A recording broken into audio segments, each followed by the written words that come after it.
I'm Farhan Dalla, transformational trainer, and welcome to Elevate Your Life, a transformational podcast, an invitation to take the journey towards your deepest self. It is my intention to inspire you to connect, move, and meditate. We'll tap in, tune in, and dive in, and together learn and reflect from authentic, real, and transformative conversations. Let's get started. Disclaimer. The information in this episode is not a substitute for medical advice, diagnosis, or treatment. If you have a medical condition, please consult with a medical practitioner. Hi, everyone. My guest today, all the way from Lisbon, Portugal, is Raul Neves, who's here to talk about his incredible healing journey. Prior to 2020, Raul had what seemed like a great life till virtually every part of it fell apart. He had a successful career where he rapidly moved from consultant to working as a CFO, but then he lost his job. His personal life also fell apart. His long-term relationship with his partner came to an end. And then, after a routine health examination, he was diagnosed with prostate cancer. A consultation with a doctor led to fear and worry about long-term side effects of cancer treatment. Raul decided to delay the highly recommended surgery. Around that time, synchronistic events led him to discover the work of Dr. Joe Dispenza. He immersed himself in the work, and today, Raul has a new life and is completely cancer-free. Raul, welcome to the show. It's a pleasure to be here with you. Thank you. The pleasure is all mine. And let's begin by saying that you went through a lot in a very short period of time. Your story is amazing, and I'm excited to share this conversation. You know, the bio kind of gave a brief overview, but I want to dive in and start this conversation with, what happened in 2020? Your life took a major unexpected turn. Yeah, that's very true.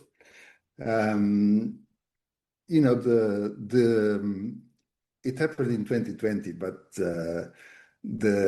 I would say the universe has kind of escalating process. Life is not a comfort experience. It's a growth-centric experience, and people, when we are in our comfort zone for too long, the universe starting, Move things up a little bit. sending messages, and you should move. And when we don't listen, it starts escalating.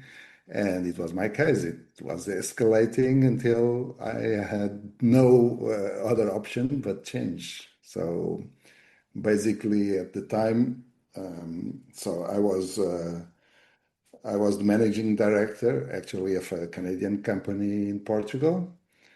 And I had a beautiful relationship for 15 years. Well, someone I liked. There was some signs that things were not good everywhere. Signs things were not good in the company I was working for, because they were going through big losses everywhere, and because the market was not developing as they expected, and COVID came up, which didn't help. So they decided to close down all south of Europe. And I had this call. They say, okay, we have a nice message for you, that we are going to close down south of Europe. You have to close it down, but then in 6 months you won't have a job. And 3 months after, my partner said it's time to break up. And I asked, is there anything we can do? And she said, no, I don't want to go on. And yeah, as you said, when I was trying to figure out, we always have these minor things we want to fix in our health. Yeah. I decided to go to a doctor and say, okay, I'm going to do this, do a checkup and see what I can adjust. And at our second meeting, after blood test. He said, I don't have good news for you. It looks like you have a prostate cancer. Huh. So we need further exams. I send you to a specialist. And that was it. So I did some MRI, I think it's the name in English. And it was confirmed. And so this first doctor wanted to do a surgery. Hmm. And I decided to go for a second one. In Portugal, we have an amazing place that is a foundation, one of the best in the world for cancer research. So you mean And like a second opinion? yeah, yeah. Okay. Well, I So mean, wasn't all of this really overwhelming? You just lost your job, you lost your partner. Like, how are you feeling at this point before you even get the cancer diagnosis? I mean, that's a lot for a lot of people to digest. So, were you, in a state of grieving? Were you overwhelmed? What yeah, was going on at that time? I was grieving, but the universe always cares for us. So I had this phone call from someone that was a board member with me in a previous company, and he said, "I need your help to fix things in my company, in the company I work for. I need someone to take the role of a CTO and put everything in place." And I was not sure about accepting it. But at the end of the day, he said, "Okay, you just do 6 months and then you see." So I ended up by being there for 5 years. So until last October when we met in November. So on that part, I was getting busy again with Right. my work, but yeah, it was really an overwhelming period. Hmm. Uh, I I I was very dedicated to my family, so it was something that I lost, and so like I start once I was binge watching and saying in Netflix. I'll tell you the steps that took me. Sure. I was at at Netflix. I saw this guy called Tony Robbins with his "I'm Not Your Guru." That's the documentary. Right. So I saw it and I said, this is amazing how this guy does this." So I went into explore a little bit. I end up by joining his training center to become a coach. So I did it's called the Robin Madane's Training Center. Hmm. So I went through, how Tony Robbins does those things, the methodologies that he used. So, and I ended up by certified as a coach. But that was not enough for me, that I'm a kind of left brain scientific guy. So I needed more science out of it. Hmm. And somehow I came across Peter Sage. Sage is someone that worked for 15 years with Tony Robbins, but he became much more closer to Joe Dispenza that you know well. So with Peter, I end up by joining his program that is called the Elite Mentorship Forum, which is a 6 months program. Hmm. So when I got the news, I was the bad news of the cancer. I was already through the process of that program. Right. On our first module, the first module is called Ruling Reality. So it's all the Joe Dispenza things that you learn explained in a different way, Hmm. um, and with more evidence from other people. And also, one of the books recommended there is Joe Dispenza's books. So that's how I got to know Joe Dispenza. Right. So, Came at a time for me. yeah. I mean, I want to come back to the second opinion and then we'll circle back to Dr. Joe Dispenza, but what did the doctor at the cancer hospital or, specialist say? Yeah, well, he said exactly the same as the first one. Hmm. So he wanted to perform this surgery. I don't know the name in English, but basically they put um, small metal pieces inside the prostate to do radiotherapy, and then they see what depending on the results, they see what to do after. But by the time I met him, I was already prepared.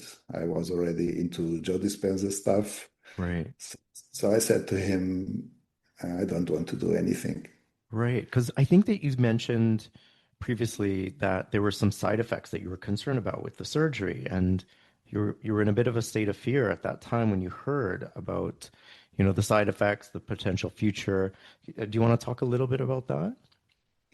Yeah, well, doing such interventions into us, there is a lot of side effects. I would say there is one that for us men is quite important, and I'm still quite young, I would say, You which mean is erectile the dysfunction? erectile dysfunction is one of the Hmm. consequences. I Right. said, okay, and all the others, and I mean, I didn't feel I wanted to go through the process.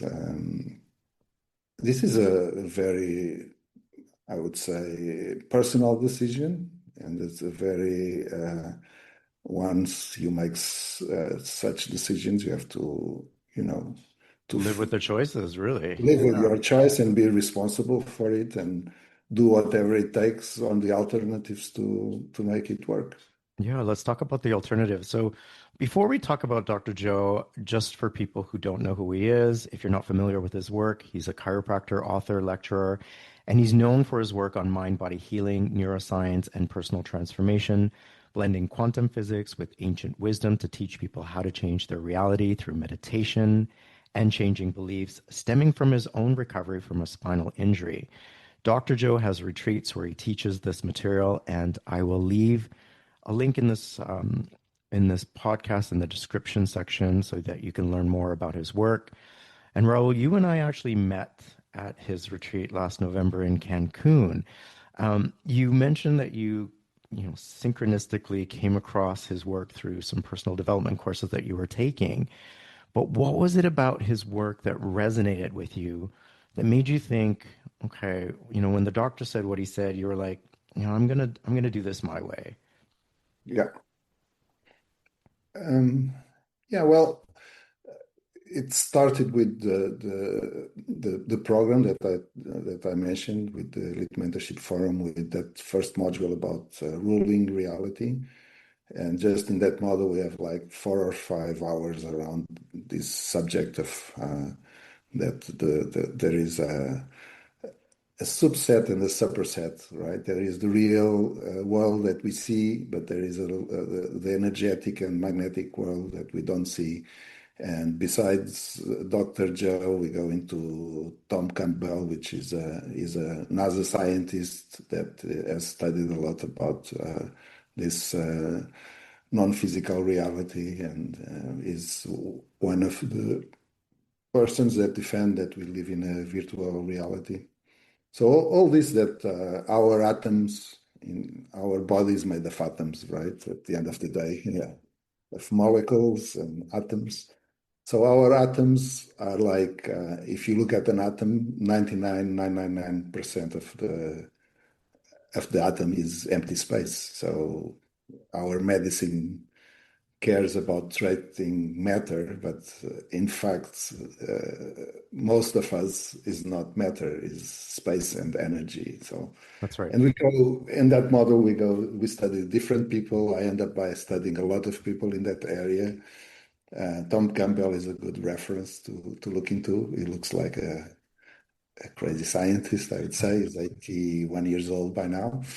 Uh, so I studied a lot this area. So Joe Dispenza was just one more, I would say, on the blog. But what I found interesting about Joe Dispenza is how to apply this, and also the how he had started doing research at the time he was really starting doing some uh, medical research on his work.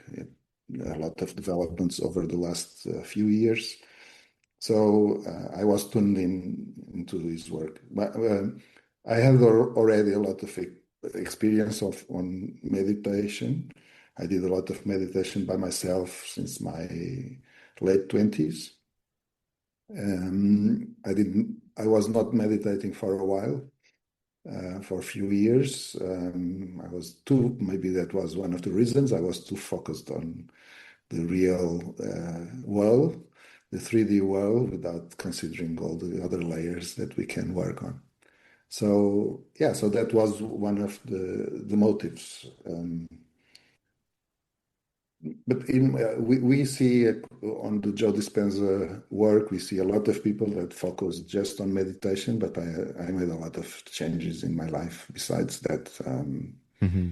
Yeah, we'll For, talk about that in a sec, but I want to know, when did you realize that you could heal yourself with Dr. Joe's work? Because you had to have believed in it, to have Mhm. dove into it the way that you did, to turn away from medical treatment. And, we're definitely not recommending people do that. Everybody has to make their own choice. But when Yeah. did you realize, okay, I could do this and I could heal myself? Well, there was a lot of evidence, so I really studied the science behind it with the things with people from quantum physics and people from neuroscience. So there is a lot of evidence. We also, if you go to Joe Dispenza's site, you also have a lot of cases of people that transform themselves in different areas, in different with different diseases. You couldn't find their prostate cancer case at the time, but I think I was the first to give a testimonial on that. But you had much more severe cases. So I said to myself, okay, if other people can do it, why can't I do it? But I thought there was much more, in my case in particular, there was much more than meditation to do it. So I went full into it. And I was really, I think I was ready for anything that could come. So I was really fully into it and see what would be the results. Yes, and your results are amazing. Um, so when the doctors said it, the diagnosis, I imagine anyone that goes through, the C word diagnosis goes through some fear, which I imagine that you experienced as well.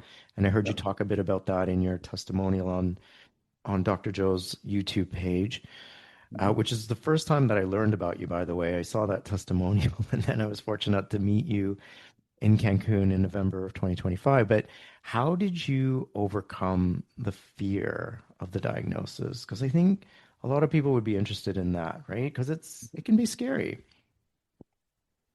I think it's always scary when we are diagnosed with whatever things. It raises fear, raises uncertainty because you don't know what's going to happen.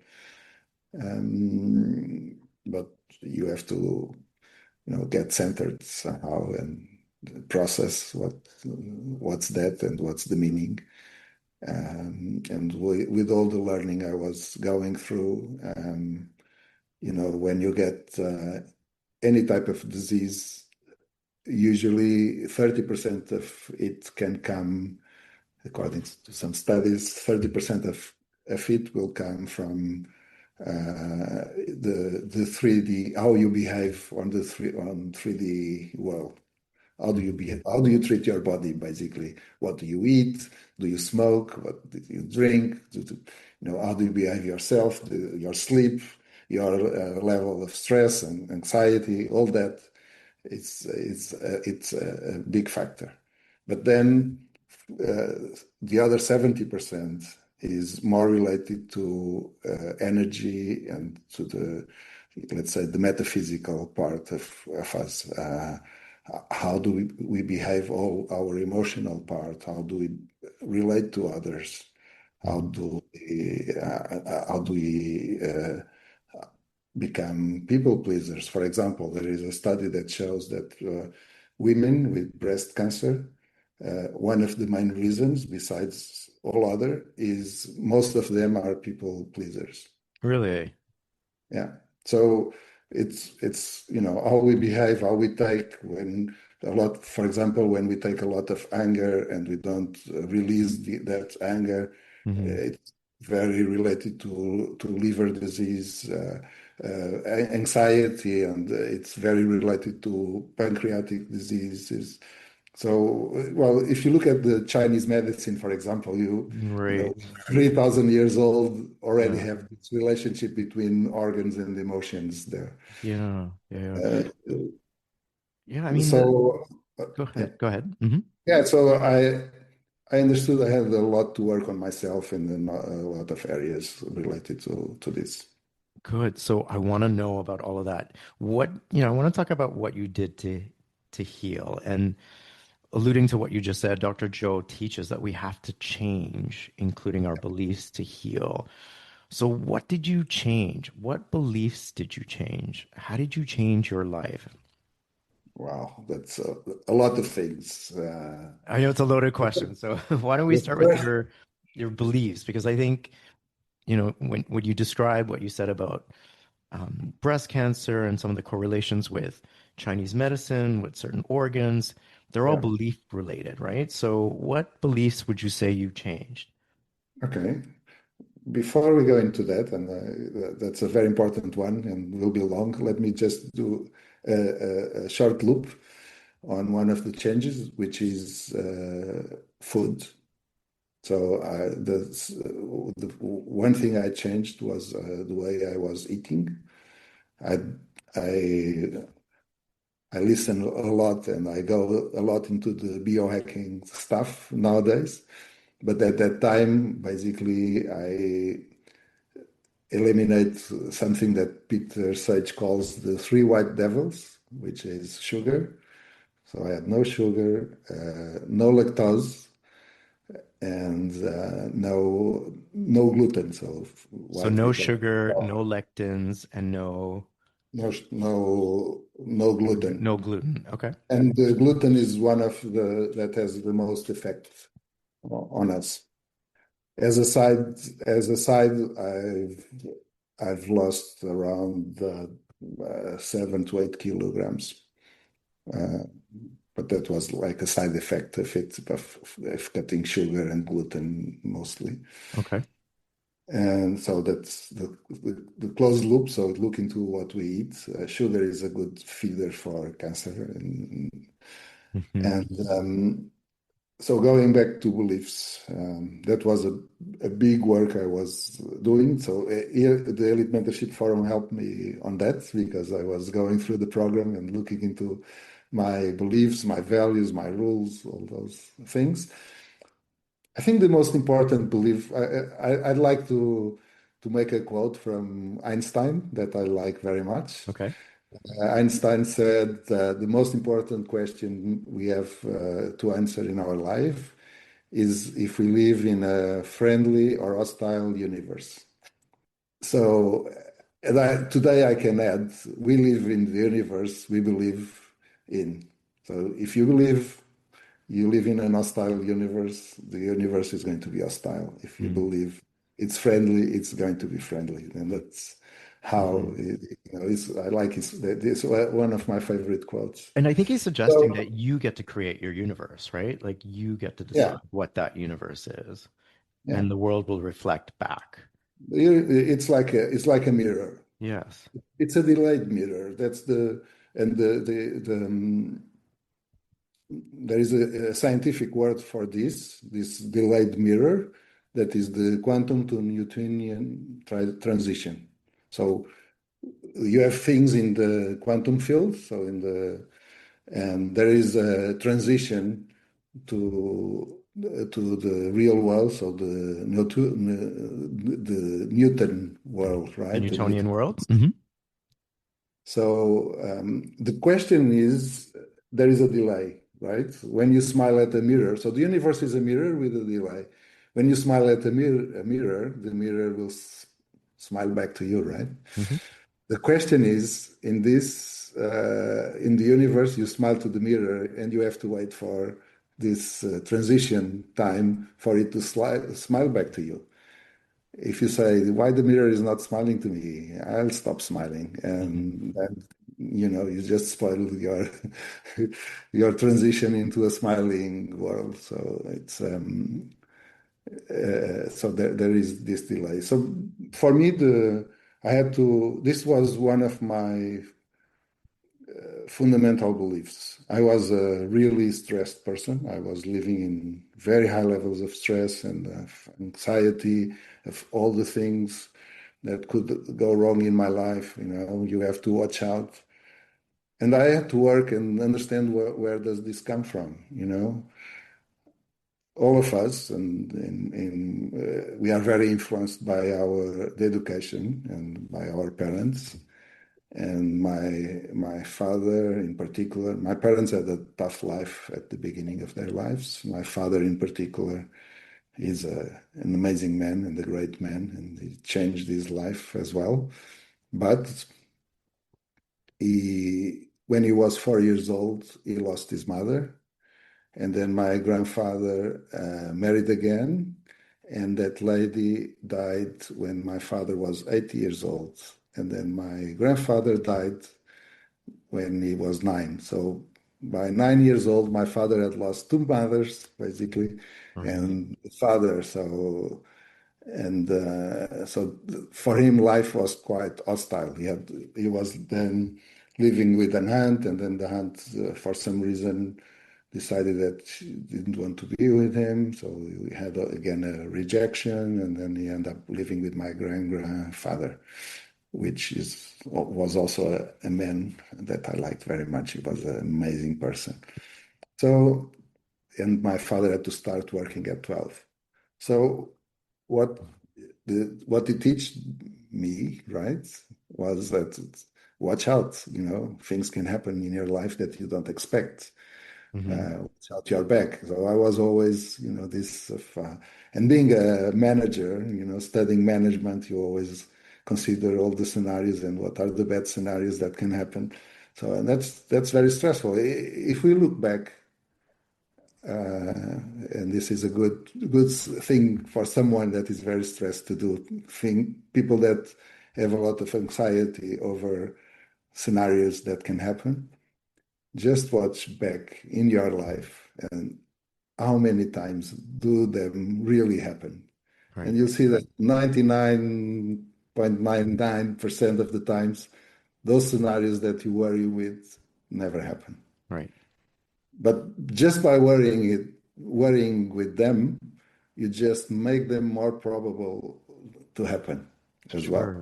And it affects your physical being if you're always in a state Yeah, of worry and you're anxious and yeah, in a yeah. state of fear, right? No, yeah. One thing I also did meanwhile was I studied with the Art Math Institute. So I'm a certified coach from Art Math. Sure. Can you And tell one thing, people what the Heart Math Institute is, just for our listeners who don't know? yeah, yeah, sure. Art Math Institute is so they publish and they study a lot the relationship between our heart and our brain and the heart rate variability that now we have in our watches and so on. They've been studying it for many years. And what our emotions and our feelings, what's the impact on the production of different type of hormones in our body. So when you are anxious and stressed, we produce basically a lot of adrenaline and cortisol that can be good if it's for 5 minutes, but having it for 24 hours is not good for our health. So it's the difference between producing good hormones or bad hormones. It's Hmm. very related to our emotional state. So there are a lot of studies about that, and they publish them. They do a lot of studies about the energy of the world and the energy of ourselves. They have devices that we can use to measure our heart-brain coherence. So Right. So did studying all of this help you with coming into awareness of how your so-called beliefs that weren't serving you yeah, were impacting you physical and what changes yeah. you needed to make?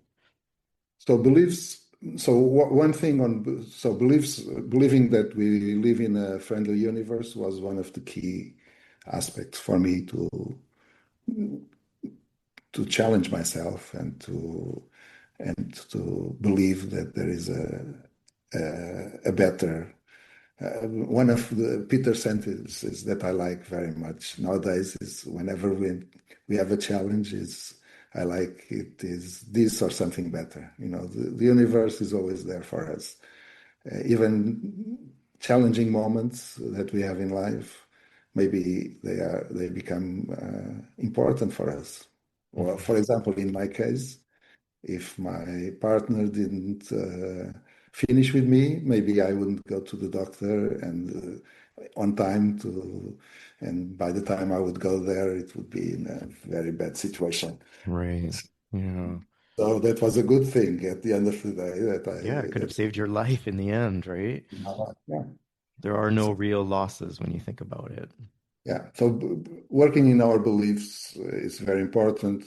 Another one that was very important, it was about values and rules, because even if we don't, most people never write what are the values that are important for me. Okay, it's like they are in our subconscious mind and they make us happy or unhappy, stressed or less stressed, but we never write them down. Even if we write them down, it's very interesting because some of them might be incompatible. They go against each other, so we can never be happy with things because we will never fulfill them. And Mm. then also about what are the rules. Sometimes we are very demanding on the rules of being on our values. I can give you an example to make it more clear. Let's say health is a very important value for me, and it's actually in my list is my second one Okay. now. But if what is health?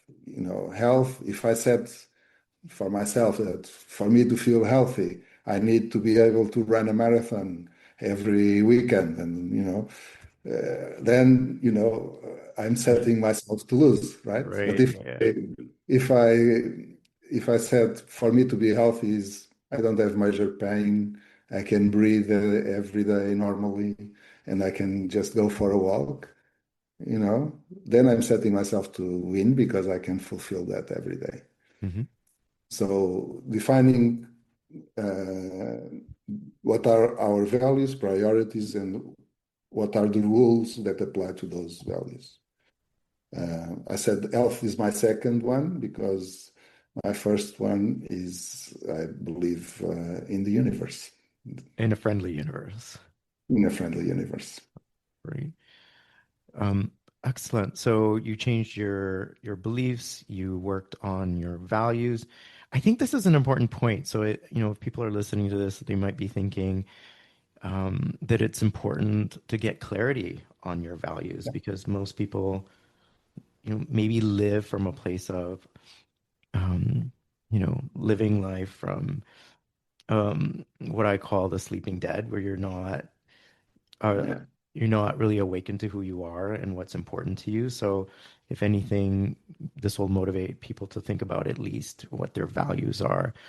yeah. Um, you seem like you're, just from having met you and speaking to you now, you seem like you're quite maybe a spiritual person. I mean, is that an accurate sort of, statement? Have you always been that way, or did that, change after 2020 when you had the diagnosis and change your life? Yeah, well, I had a journey on spirituality, I would say, as most Portuguese or people in Western Europe. I had a Catholic education, but then when you are a teenager, you kind of rebel, right? And you don't believe, how can a lady get pregnant without having anything, or all those things we question about the Bible. And then I studied a lot of different religions. I like Buddhism very much. In my 20s, I even went to Sri Lanka for some time and amazing experiences there. So I kind of relate because Buddhism is more close to spirituality. Um, what I realized later in life is that um, we can have much more impact if we are more close to the religion that is more important in our country. it's irrelevant to debate if we all believe in a God or in the universe or in something, but then the impact I could give to my country, being a Catholic, would be much bigger than being a Buddhist, because no one aligns with that, or a very small percentage of the population here. So, but regardless of that, today I'm a spiritual person, because if you understand that there is a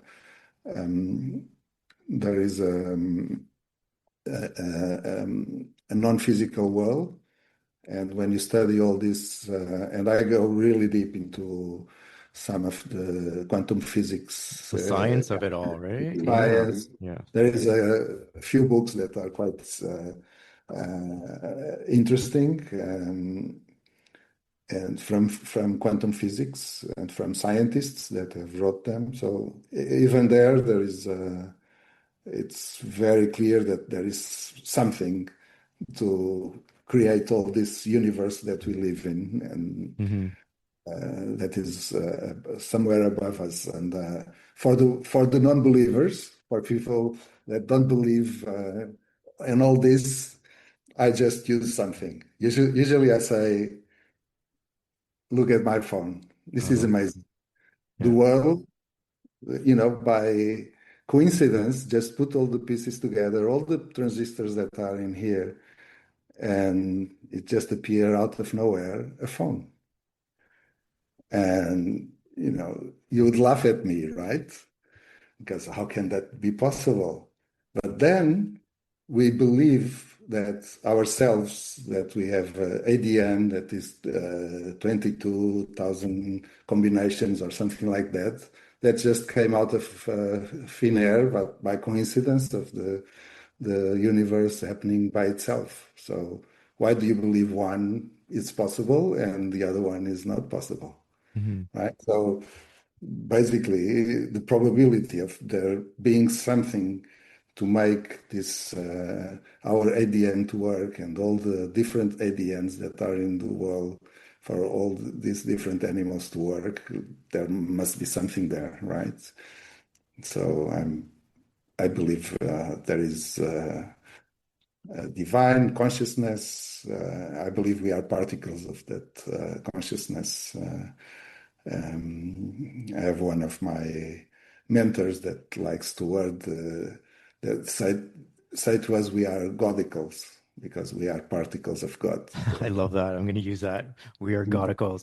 You mentioned that you had meditated in the past, and I know Dr. Joe teaches us meditation. So, are you meditating now every day? And if so, what does your meditation practice look like? yeah, I meditate every day.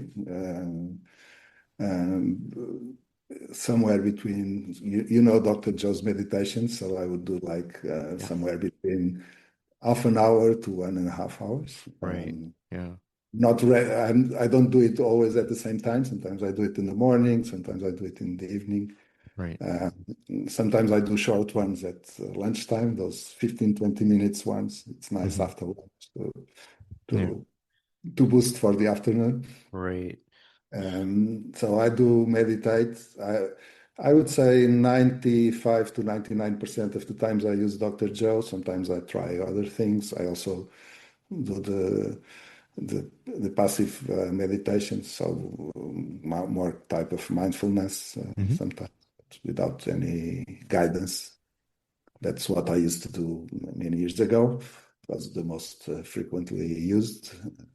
Guided meditation started picking up slowly, and now they are more dominant. Hmm. But I do meditate.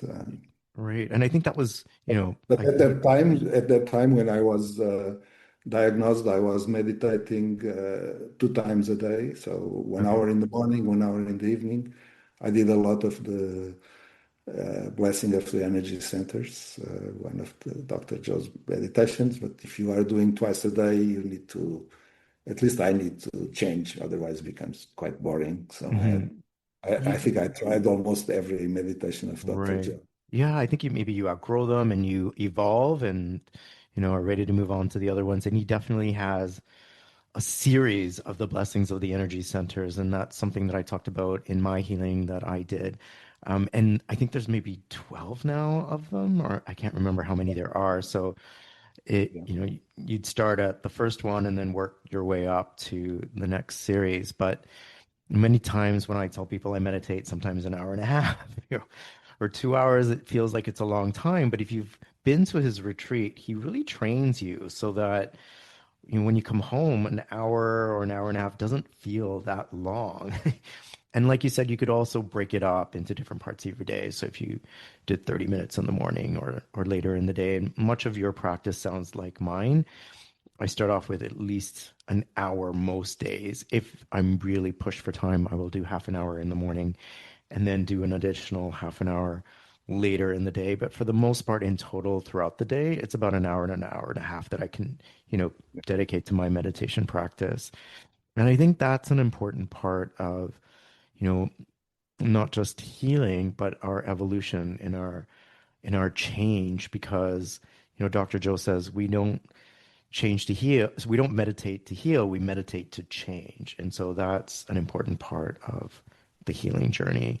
Um, Yeah, I think just as you mentioned, that one thing that is very common between people that heal is, and that I felt exactly the same. The day I remember the day I went for the second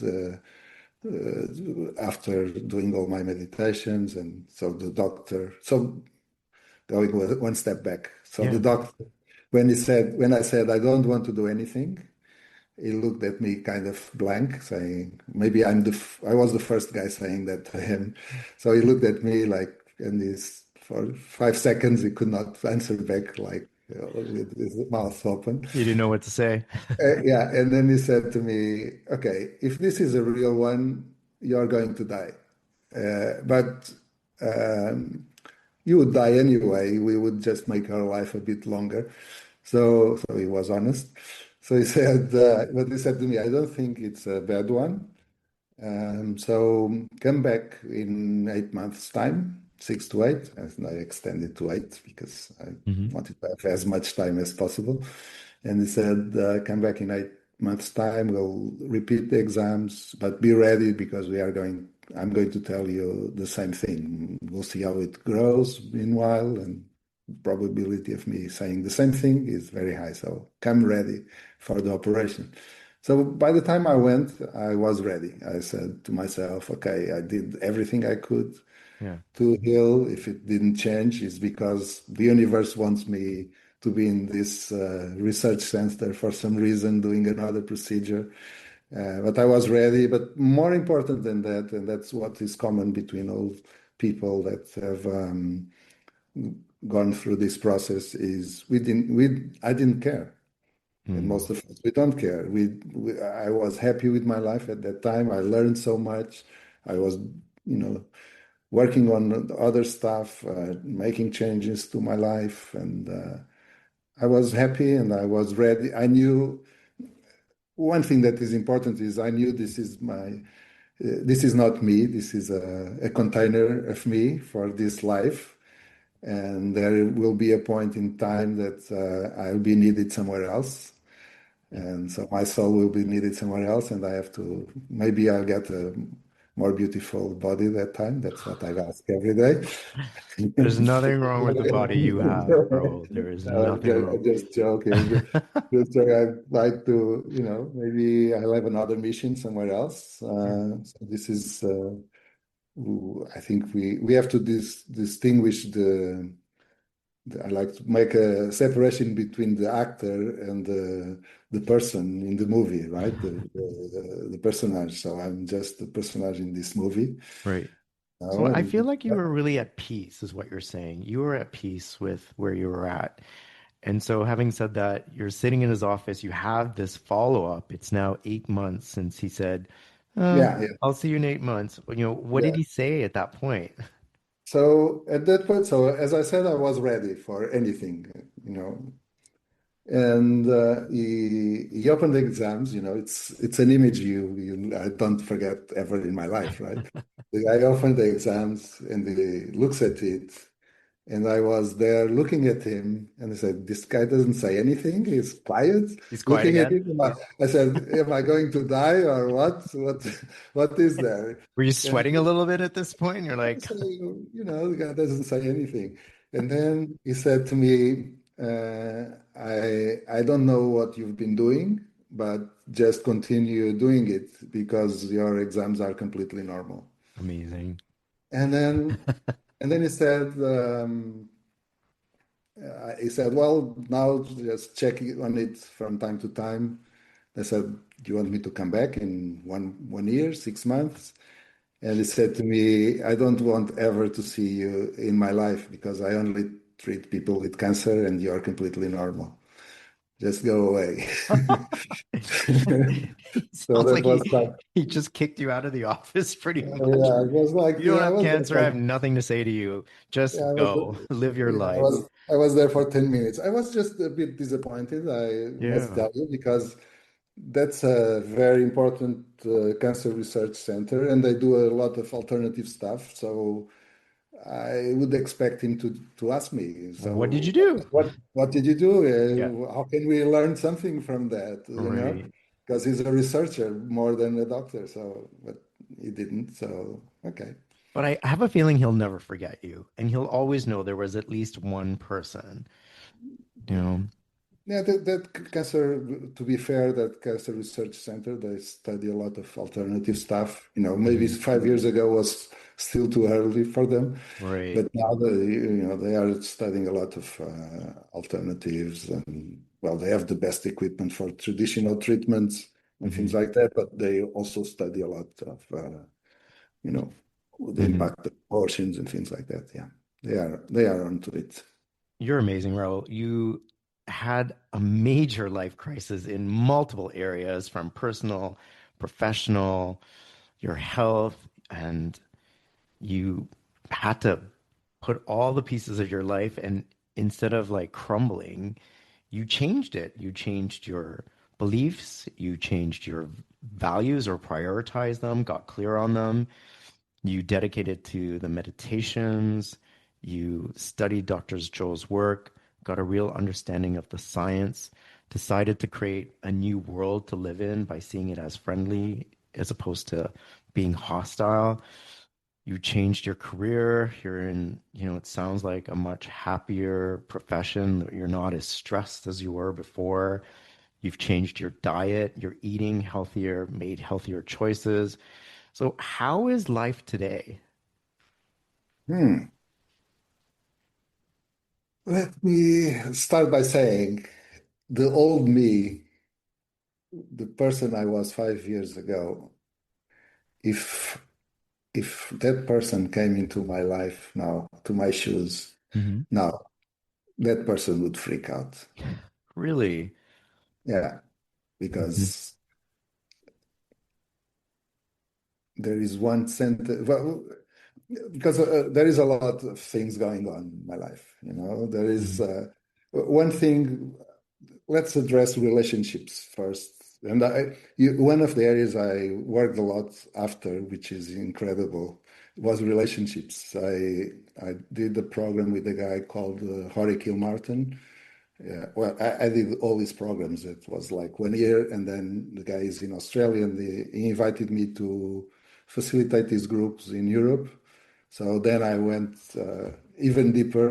When you facilitate, you go deeper, and followed a lot of people through improving their relationships for after that.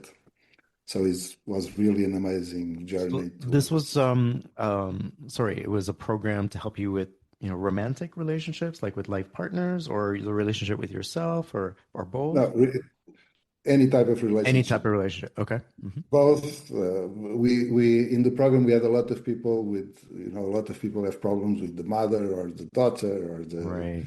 or the father or the son, because we people basically, making it very in a very short summary, we have like four different operating systems, and each one have one, right? And they are opposite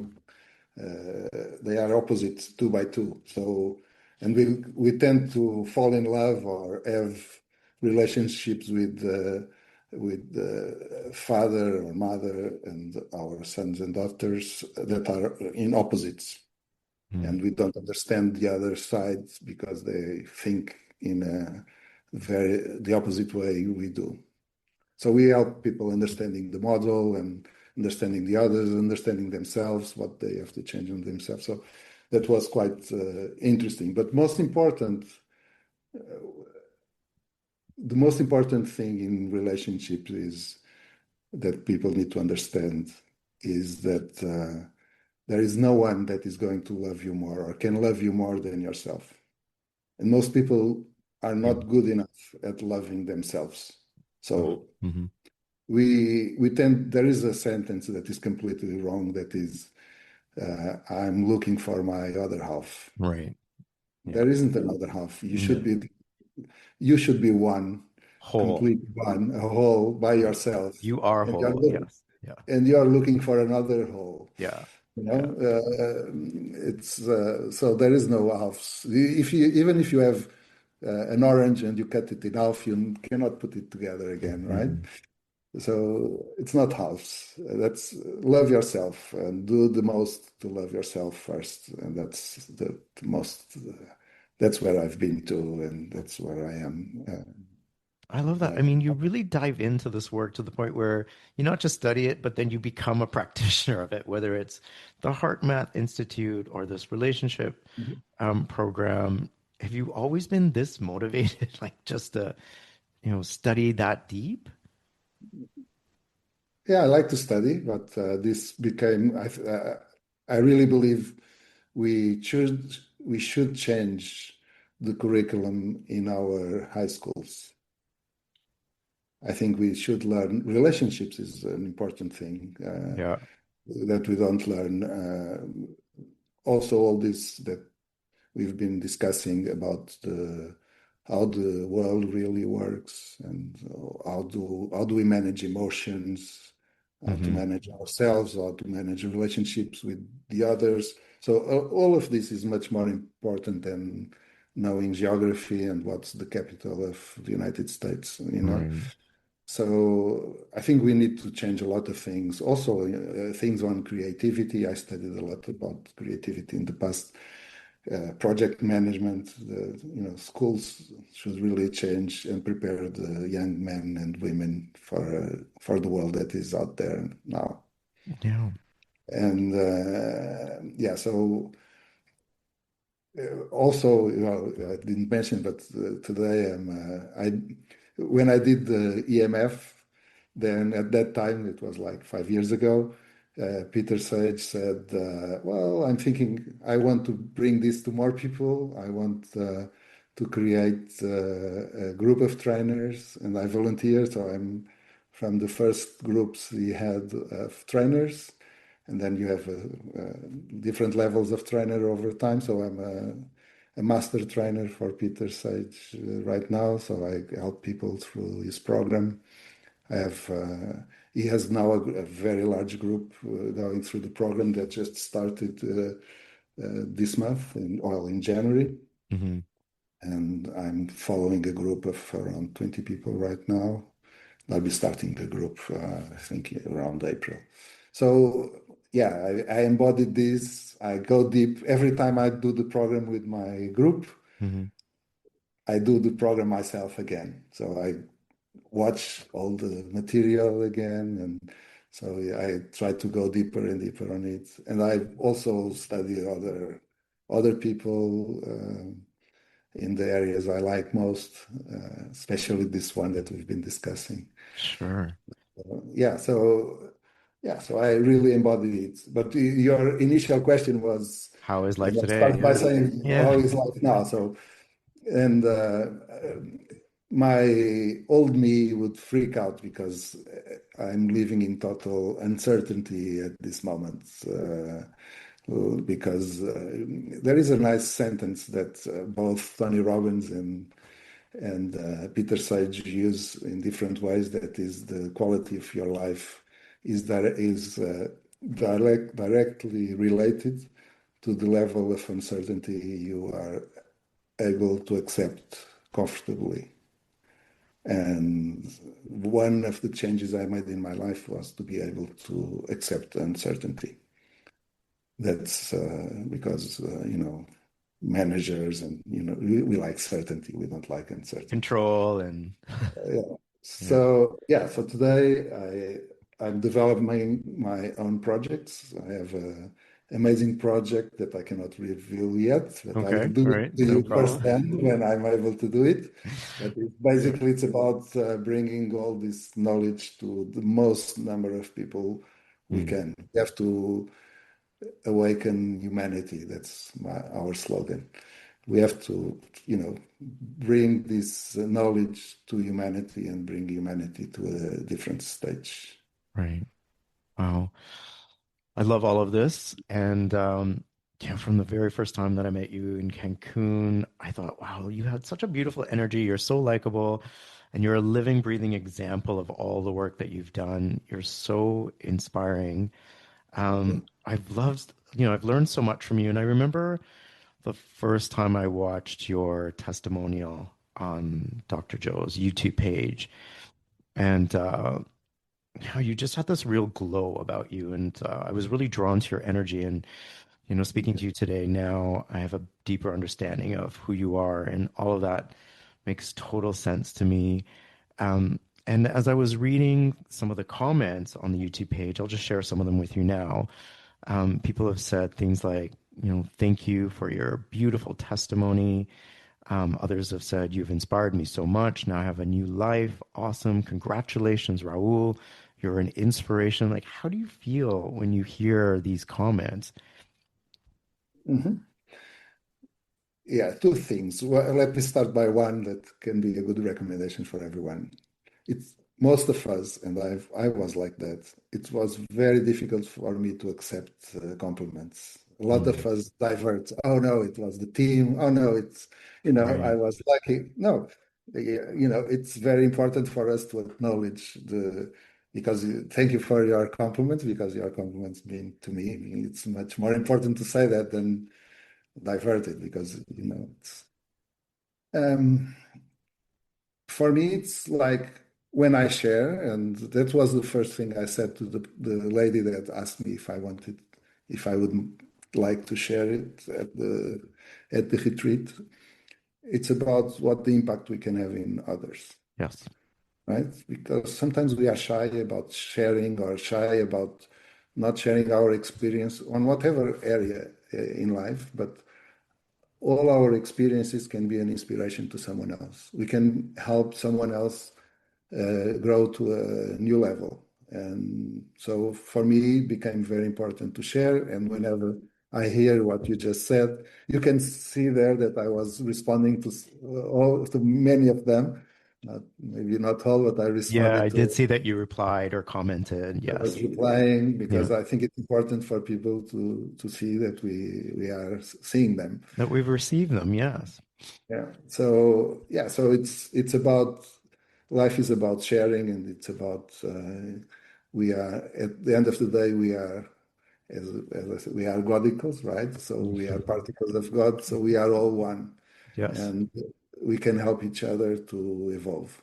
We come we come to this to Earth School, let's call it that way, to grow, to experience, and to grow our consciousness by the experiment that we have.